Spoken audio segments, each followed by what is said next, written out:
Hi. So the purpose of this assignment was for us to get a better understanding of how to apply the learning strategies that we had been learning in our course.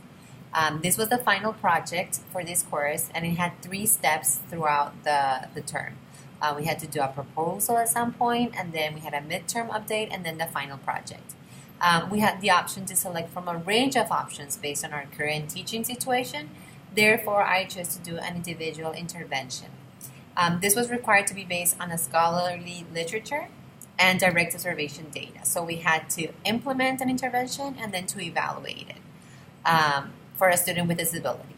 We had the choice even to choose the format that we wanted to present it in, and I chose to do an 8 to 10 minute video documentary, and then to grade ourselves based on a rubric that had been provided by the teacher.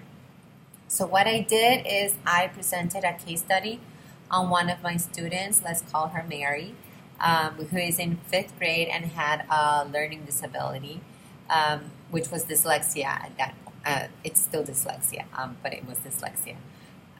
So what did I learn from this experience? I believe that I really grew as a special education teacher in this assignment.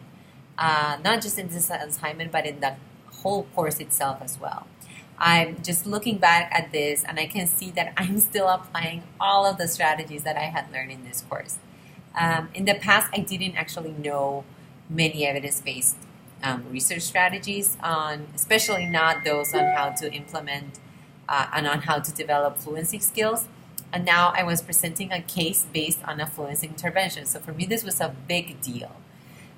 It gave me a chance to apply what I had learned, and it even proved to myself that these strategies that were evidence-based actually did work.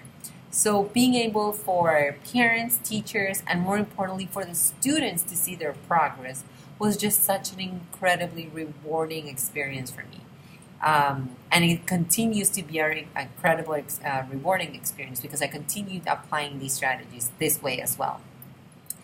It is so important also to take into consideration that this student's self-esteem had also increased ever since I started to apply this approach.